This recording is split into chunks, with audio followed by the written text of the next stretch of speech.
quý sơ cùng các tu sĩ nam nữ và tất cả các quý vị khách quý trong ngày hôm nay.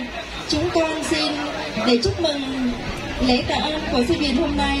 Chị em chúng con xin góp vui bài khúc cảm tạ. Xin quý cha, quý tu sĩ nam nữ cùng tất cả quý vị khách quý cho chúng con một tràng vỗ tay.